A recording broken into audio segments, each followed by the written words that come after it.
Glória a Deus, maravilha. Abra sua Bíblia no livro a carta de Paulo aos Colossenses, capítulo de número 2. Glória a Deus. Gostaria de cumprimentar a todos com a paz do Senhor, amém? Graças a Deus, né? Aleluia. Carta de Paulo aos Colossenses, capítulo de número 2. O versículo é o versículo 13 e o versículo 14 também. Eu estou muito grato a Deus por tudo que Deus tem feito em nosso meio, né? Aleluia. Glória a Deus.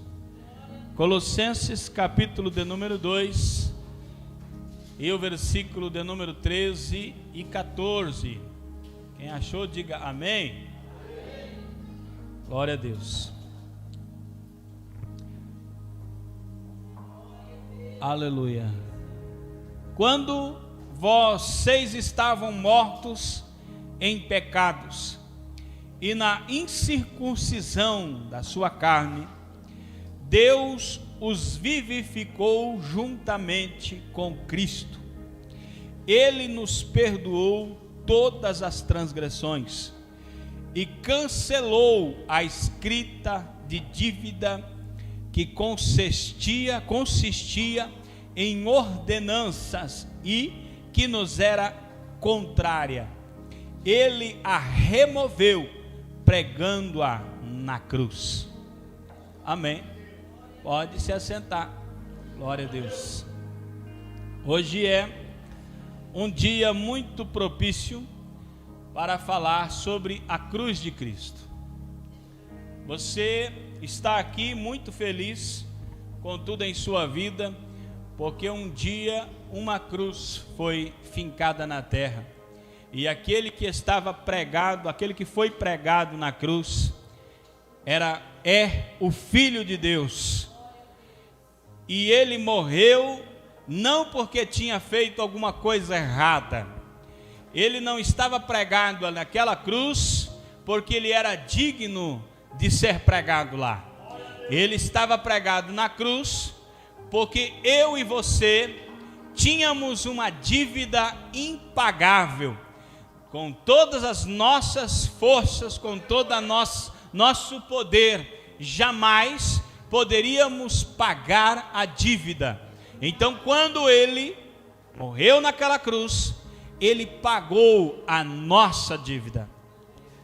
Crucificação era uma punição muito severa. Talvez você não saiba, mas Jesus não foi o único que morreu na cruz. A crucificação era uma punição inventada há muitos anos antes de Jesus. Talvez pelos medos, talvez pelos persas, mas ela foi aprimorada, ela foi aperfeiçoada pelo Império Romano. O Império Romano caprichou na questão da crucificação. A história relata que uma vez o Império Romano mandou crucificar uma legião de soldados inteira à beira da estrada, para quando as pessoas passarem e virem aquelas pessoas penduradas, semi-vivas ou semi-mortas, pudessem ver e dizer: é isso que dá a levantar contra o imperador. Qualquer coisa que o imperador, o Império Romano, julgasse digno de morte, uma das maneiras que eles gostavam de punir era a crucificação. Era um bom exemplo. A pessoa crucificada, os outros passavam e viam ele lá. A crucificação, a ideia da crucificação não era matar de uma vez, não era matar, era matar numa tortura. Algumas pessoas, quando eram crucificadas, morriam rápido, mas tinham pessoas que ficavam dias agonizando. O ser humano é terrível. Sabe, o diabo, quando se apodera dos homens, eles fazem coisas inacreditáveis, coisas inconcebíveis. Você vê e você não acredita. O Império Romano crucificou a Jesus porque tinha uma acusação de que ele se dizia Deus, ele se dizia rei dos judeus. E se ele é rei dos judeus, ele está se opondo a César, que é o imperador. Então ele quer tomar o domínio de César, então é digno de morte. Essa foi a acusação que os religiosos da época inventaram para colocar Jesus pregado numa cruz. Talvez você não saiba, mas existem vários tipos de cruz. Nessa época existia uma cruz em T. Era uma madeira com uma travessa em cima e não tinha a parte de trás onde recostar a cabeça. Era um T, uma cruz em forma de T. Existia também a cruz em forma de X. Já ouviu falar na cruz de Santo André? André foi pregado numa cruz em X, não foi uma cruz igual a de Jesus, que é uma cruz mesmo, né? Um sinal de mais. Essa de Jesus era esse tipo de cruz. E Jesus carregou essa cruz, e talvez você já viu desenhos animados, Jesus carregando uma cruz nas costas, uma cruz inteira. Mas na verdade não era isso que acontecia. Era carregado a travessa, aonde ele seria pregado. Só que essa travessa de madeira, madeira bruta, madeira dura, ela pesava cerca de 40 quilos. Ah, mas então não era tão pesado. Carrega 40 quilos, irmão. Pega 40 quilos, pega uma tora de 40 quilos e sai carregando pela rua. Ah, detalhe, antes de carregar os 40 quilos, espera um pouquinho que eu tenho uns açoites, 40 açoites. E os açoites não são com varinha de marmelo, são trançados, 7 tranças, e na ponta deles tem pedaço de osso, pedaço de metal, pedaço de pedra, qualquer coisa que sirva para machucar. Quando aquele chicote batia nas costas, ele cortava a carne. No arrancar do chicote, era possível arrancar pedaço da carne, da pele. São 40 dessas. E Jesus teve que aguentar. E sabe quem que devia estar lá, levando essa chicotada? Eu, você. Era nós que deveríamos estar lá, porque a dívida não era dele, a dívida era nossa. Mas ele ficou lá, e ele não fugiu dos açoites. Desde o momento que o Espírito desceu sobre ele, e que ele foi cheio do Espírito Santo, e que ele começou a fazer o bem, sinais e maravilhas, em todo momento ele soube que ele estava indo para este lugar. E em momento nenhum ele pensou em desistir. Até quando alguém lhe fez uma proposta dizendo: mestre, não diga isto de ti, ele disse: para trás de mim, Satanás. Era como se ele estivesse dizendo: eu não vim aqui para ser bajulado, eu não vim aqui para fazer uma fama e desaparecer, eu vim aqui para morrer na cruz, e é isso que eu vou fazer.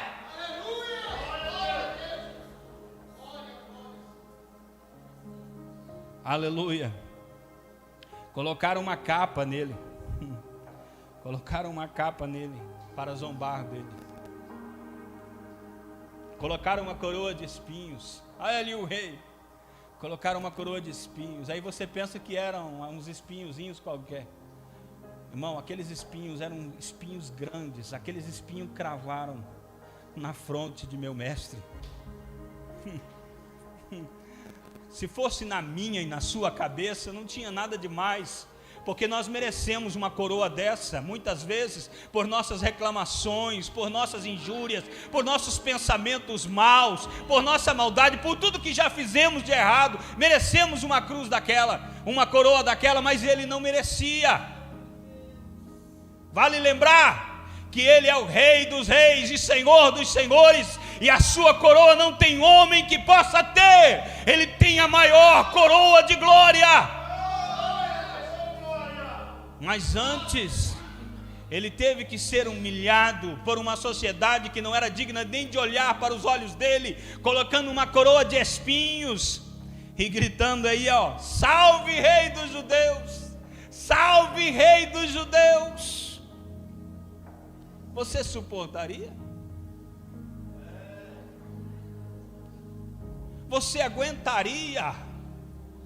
Lembra que ele falou ao discípulo que arrancou a espada e cortou a orelha de Malco, e a orelha caiu, ele foi lá e colou a orelha de volta. Lembra que ele falou, não faça isso, rapaz, se eu quisesse, agora mesmo eu pediria, e Deus enviaria uma legião de anjos ao meu serviço, em minha defesa. E eu quero lembrar você que a Bíblia diz que um anjo do Senhor desceu no arraial dos assírios e matou 185 mil homens. Um anjo. Se ele se revoltasse, se ele desistisse de mim, se ele desistisse de você, nós estaríamos perdidos. Aleluia. Mas ele continuou. Colocaram uma cana na mão dele, dizendo aí, o rei precisa ter um cetro. Está aí uma cana, serve? Ele tem um cetro. Ele tem um cetro de ferro. Hoje ele tem uma vara que rege todas as nações. Mas humilharam ele, mas ele nunca voltou atrás. Cuspiram no rosto dele, zombaram dele, disseram, diga quem bateu, colocaram uma venda nele e disseram, diga-nos quem te bateu. Tu és profeta, revela quem te bateu. E cuspiam, zombavam, batiam. Diz para nós quem te bateu. Você tem mansidão o suficiente para suportar isso? Você tem mansidão para suportar uma situação dessa? Você tem em suas mãos todo o poder, você pode fazer a diferença, mas você se contém, você suporta, você não grita, você não abre a sua boca, você não murmura, você não reclama, porque foi para isto que você veio. Ele foi fiel na missão, ele não arredou o pé, ele não voltou, ele veio para fazer isso e foi isso que ele fez. Aleluia. Ele carregou a cruz, e a cruz, ele estava tão debilitado, ele estava tão cansado, que ele não estava conseguindo chegar com a cruz até o destino. Então relata a história que chamaram um homem, Simão, o Cirineu, para que o ajudasse a carregar a cruz. Que coisa contraditória. O Simão pensava que ajudava a carregar a cruz. Pensa nisso. Na verdade, ele é quem estava sendo ajudado, porque a cruz era minha, era sua, era do Simão também. Quando ele pensou que estava ajudando, era ele que estava sendo ajudado. Aleluia. Então, quando chega num lugar chamado Gólgota, Monte da Caveira, ele foi pregado naquela cruz. Os pés eram pregados. Existiam vários tipos de se pregar os pés. Alguns eram pregados com cravos em volta da madeira. Apoiava um pé de um lado e outro pé do outro, e com um cravo atravessava do outro lado, nos tornozelos. E a pessoa ficava ali como se fosse um parafuso segurando os pés. No caso de Jesus, eles pregaram um cepo e colocaram os pés em cima e pregaram naquele cepo. Então eles tiveram misericórdia dele, colocando Não, meu irmão, aquilo não era misericórdia, não. Aquilo prolongava a morte. Aí, como eu disse no começo, a ideia da crucificação era para que a pessoa ficasse sofrendo lá. Aquilo era para prolongar o sofrimento, para ficar mais tempo sofrendo. Os pés foram pregados, as mãos eram pregadas. Há quem diga que não era pregado, que era só amarrado. Ele foi pregado, a mão dele foi pregada, ele tem as marcas em sua mão. Ele tem as marcas para mostrar para toda a eternidade: as minhas mãos estão furadas. Quando o inferno quiser você, ele não pode te levar, porque ele mostra as suas mãos e diz: as minhas mãos são furadas, eu paguei o preço, aqui está a prova. Aleluia. Aleluia. Essas cruzes não eram muito altas. A história vai relatar que elas deveriam ficar em torno de 50 centímetros acima do solo. Até porque dava para conversar, né? Jesus conversou com João, as pessoas zombavam dele e ele ouvia. Então havia possibilidade de, não era tão alto assim, não era uma cruz lá na altura, ela era uns 50 centímetros da terra. Uma coisa que talvez você não conheça também, não saiba, é que aquele quebrar as pernas, quando eles foram quebrar as pernas de Jesus, aquilo não era maldade, aquilo ali era misericórdia, porque quebrando as pernas a pessoa morria logo. Era considerado um ato de misericórdia quebrar as pernas do crucificado, porque aí a pessoa com a perna quebrada não aguentava mais suportar o peso e se jogava para baixo, e morria mais rápido. Existia tantas coisas que podiam matar Jesus naquela cruz. A falta de circulação poderia matar, o tétano poderia matar. Existem tantas coisas que podem matar uma pessoa nessas condições. Mas quando eles vieram quebrar as pernas de Jesus, Jesus já havia expirado. Por que Jesus expirou? Porque Jesus não demorou mais para entregar o Espírito. Ainda esta semana eu ouvi que dependia muito dos açoites, do primeiro tratamento lá, antes de ir para a cruz. Tinha uns que eram menos açoitados, sofriam menos aqui, demoravam mais para morrer na cruz. Mas como Jesus sofreu tanto, foi tanto açoitado, foi tanto esmurrado, ele foi com o corpo tão dilacerado para aquela cruz, ele não ia suportar muito tempo. Quando eles vieram para quebrar as suas pernas, ele já havia entregado o Espírito. Aleluia. Por que a mensagem da cruz é tão importante? Por que a mensagem da cruz é tão importante? Nós lemos que ele se humilhou por nós, ele foi maldito por nós. A cruz era nossa, mas ele tomou para si. Existem pelo menos 7 realizações universais que englobam o mundo inteiro da cruz. A primeira delas é quando ele foi pregado na cruz, o poder da morte foi quebrado. Ele levou a morte que era nossa. Quando ele morreu na cruz, ele nos deu vida. Segundo Timóteo 1:10 diz assim, e que é manifesta agora pela aparição de nosso Salvador Jesus Cristo, o qual aboliu a morte e trouxe à luz a vida e a incorrupção pelo Evangelho.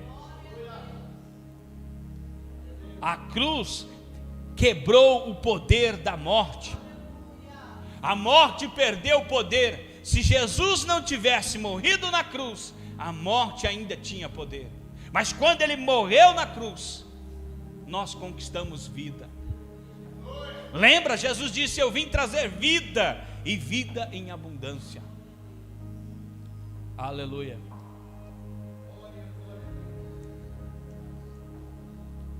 A morte escraviza os homens. O pensar na morte faz com que os homens se tornem escravos. Porque para tudo nessa vida as pessoas conseguem achar solução. Mas todo mundo sabe que não existe solução para a morte. O teu dinheiro não paga a solução para a morte. Os teus cursos, não existe alguém dando um curso como driblar a morte. Se tiver, é mentiroso, é falso. porque a morte não se dribla, não se engana a morte. Fazem até piadas de alguém que enganou a morte, mas a morte não se engana, não se dribla a morte. O homem natural não tem solução para o caso da morte. Para a vida ele faz e desfaz e refaz, mas a morte não tem como dar jeito. Mas Jesus deu jeito na morte. Aleluia! Quando ele desceu, ele levou o cativo para cima, o poder da morte. Se Jesus não houvera morrido na cruz, nós não teríamos controle, não teríamos poder da morte, sobre a morte. A morte é resultado do pecado, e o Satanás é o agente do inferno para levar as pessoas à eternidade. Segundo a realização universal da morte da cruz, o problema do pecado foi resolvido. 1 João capítulo 1, versículo 7 diz: mas se andarmos na luz, como ele na luz está, temos comunhão uns com os outros, e o sangue de Jesus Cristo, seu Filho, nos purifica de todo pecado. O que purifica pecado não é oração, não é jejum, não é leitura bíblica, não é frequentar a melhor igreja, não é ser o melhor homem da terra. O que purifica pecado ainda é e sempre será o sangue de Jesus. Você pode se esforçar, mas você só tem solução para o pecado através do sangue de Jesus. Por isso que qualquer pessoa é igual. Todo mundo pode fazer o que quiser, mas diante de Deus todos precisam do mesmo sangue. O mesmo sangue que purifica o rico, purifica o pobre. Purifica o bonzinho, purifica o ruinzinho. Aquele que você acha indigno de salvação, o sangue purifica ele também. É só o sangue que purifica pecado. É só a morte de Cristo na cruz que resolve o problema do pecado. Não tem, irmão. Miguel, vou falar para você, é um anjo, é um arcanjo que, olha, eu já vi pastor dizer assim: Senhor, quero o Miguel aqui. Não sabe o que está falando. Se Miguel chegar, ele morre. Miguel é de uma glória, é um arcanjo cheio de, é um arcanjo guerreiro. Ele é general dos exércitos de Deus. Aí o camarada me disse: Deus, manda Miguel aqui. Mas Miguel não morreria na cruz. E se morresse, não resolvia o problema do pecado. Não tem. Moisés não resolveria o problema do pecado. Moisés também pecou, irmão. Deus falou com ele: vai lá e fala com a rocha. Ele foi lá e estava tão impaciente com o povo que foi lá e bateu na rocha. Já viram água sair da rocha? Vai ver agora. Perdeu a paciência. Não tem uma pessoa, mas o sangue de Jesus purifica todo o pecado. A redenção eterna foi efetuada. Hebreus capítulo 9, versículo 12 diz: nem por sangue de bodes e bezerros, mas por seu próprio sangue entrou uma vez no santuário, havendo efetuado uma eterna redenção. Antes de Jesus, os religiosos tinham que, cada vez que pecasse, tinha que levar um bode para sacrificar. Então o sacerdote colocava a mão na cabeça do pecador e transferia para a cabeça do bode e matava o bode, simbolizando que aquele bode estava morrendo no lugar daquele pecador, e o bode perdia a vida, mas o camarada saía, já pecava de novo, lá vinha ele com o bode. Ele já tinha bode reserva, quando precisar tenho.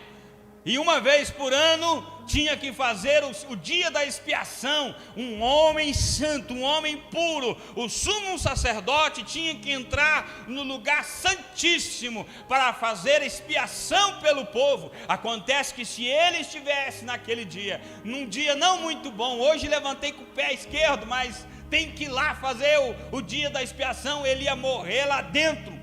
E ninguém podia tirar ele de lá, então colocavam uma corda amarrada nele, e sininhos que balançavam, enquanto ele estava ministrando, os sininhos balançavam, e quem estava no lugar santo dizia: o sumo sacerdote está vivo, está vendo barulho, mas acontece que se ele morresse, caísse, não tinha como entrar, então os que estavam fora puxavam ele para fora. o lugar é santíssimo. Uma vez por ano, o sumo sacerdote tinha que entrar. Ei, deixa eu falar um negócio. Jesus entrou uma vez e efetuou uma eterna redenção. Aí vem o escritor da carta aos Hebreus e diz: entremos com ousadia no lugar santíssimo. Pode entrar, Jesus abriu o caminho. Você pode entrar e ter a livre acesso com o Pai. Você foi comprado. A reconciliação foi efetivada.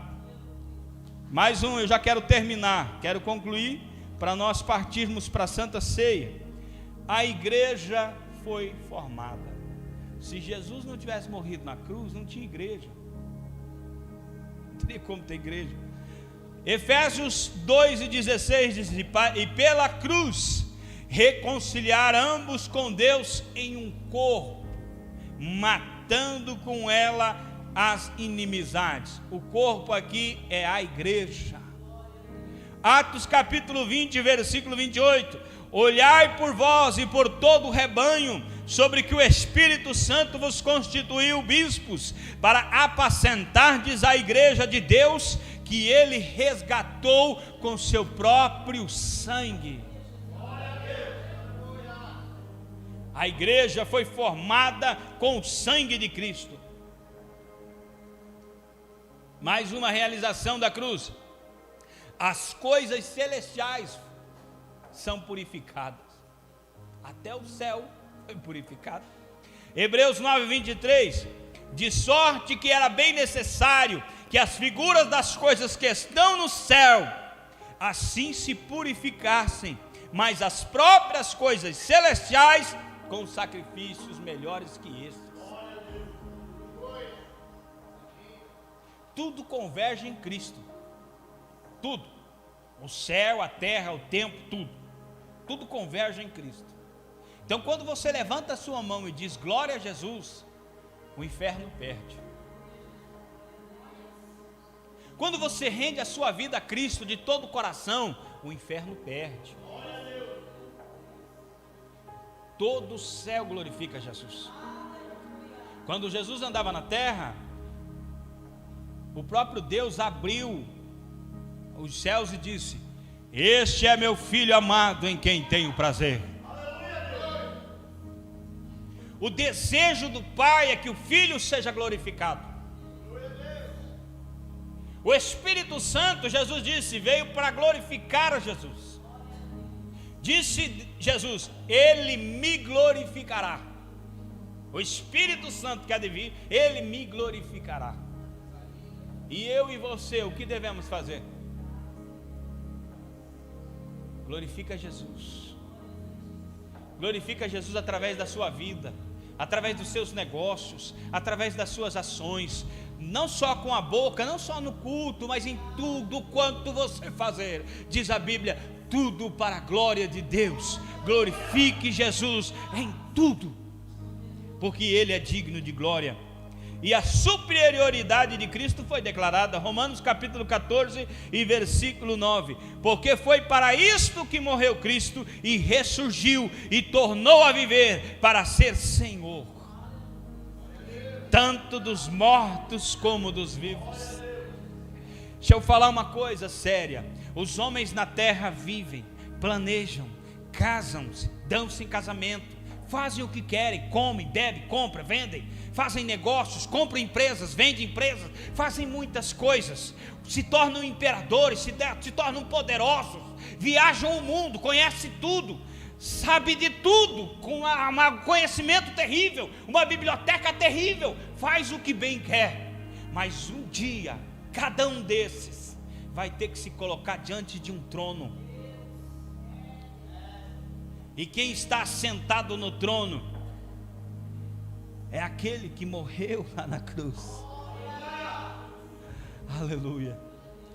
Aquele que, quando palmilhou a terra, não voltou atrás um segundo. Aquele coração valente que continuou insistindo por você, que nunca desistiu. Ele vai estar assentado sobre o trono. E um a um dos homens, diz a Bíblia em Apocalipse 20, grandes e pequenos, todos um por um, diante do trono, para ser julgados segundo as suas obras. A Bíblia diz que nesse dia que não tem começo nem fim, a hora que iniciar não tem hora para terminar, até o inferno e a morte serão lançados no lago de fogo, que é a segunda morte. Aleluia. Irmão, hoje você está vivendo a sua vida, e a sua vida é uma bênção. Você tem mais, que nem diz o meu irmão, você tem mais do que merece. Deus tem te abençoado muito. Você está feliz, sorridente, tem uma igreja para congregar, o som é bom, apesar que o pastor grita, mas o som é bom. O pastor não é perfeito, mas também não é tão ruim também, né, irmão? As crianças estão com saúde, está tudo certo. Às vezes você tem uma prova, glorifica a Deus pela prova. Às vezes você tem uma adversidade, glorifica a Deus pela adversidade. Quando Deus envia uma adversidade, Deus está te amando também. Quando envia uma prova para você, Deus te ama também. A vida não é feita só de momentos bons, tem momentos que são momentos até ruins de atravessar. Eu já passei por situações que eu olhei e falei: Deus, por que eu tenho que passar por isso? Eu já ouvi coisas que eu disse: por que eu tenho que ouvir isso? O que eu fiz para ouvir isso? Mas eu continuei, e aqui estou. Eu vou dizer uma coisa para você: não desista, não se acovarde, não olhe para trás. A Bíblia diz que o justo viverá da fé, e Deus disse: a minha alma não tem prazer em quem recua. Siga o exemplo de Cristo. Você tem uma missão, e a sua missão é glorificar o nome de Jesus. Seu alvo é para frente, irmão. Seu alvo é Cristo, é para frente, sempre para frente. Não olhe para as laterais, para o lado, para baixo. Seu negócio é para frente e para cima, não, nunca para trás. Não volte atrás, não desista. Nem que seja rastejando, nem que seja em momentos difíceis, mas continua para frente. Seja como Cristo, que nunca voltou atrás, que nunca recuou, nunca desistiu. Ele fez isso por você. Siga o exemplo, faça isto, vá até o Calvário, mas não desista, porque haverá uma recompensa eterna. Assim como Cristo foi vitorioso e se assentou à direita de Deus, aquele que não desiste, aquele que vai até o fim, como disse Jesus, aquele que perseverar até o fim, esse terá uma coroa de glória, uma coroa de vida, uma coroa de justiça, será honrado pela eternidade. Os anjos reconhecerão o teu esforço na terra, você será lembrado por eternidade em eternidade, anos e anos sem parar. Vale a pena, não desista. Aleluia. Vamos colocar de pé para nós orarmos, e logo após aí já vamos estar ministrando a ceia, né? Glória a Deus, porque nós temos aí mais algumas coisas para fazer hoje ainda, né?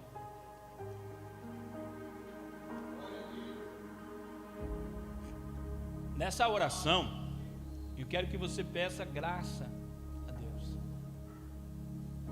A dívida sua foi paga. Romanos capítulo 8, versículo 1 diz: nenhuma condenação há.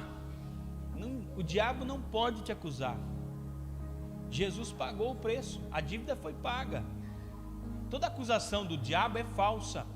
A tua carne não pode te acusar, não existe ninguém que possa te condenar. Confia em Cristo, Ele pagou o preço. Entrega o seu coração a Cristo, como diz Salmo 37:5. Entrega o teu caminho ao Senhor, confia nele e o mais Ele vai fazer. Confia em Cristo. Aleluia.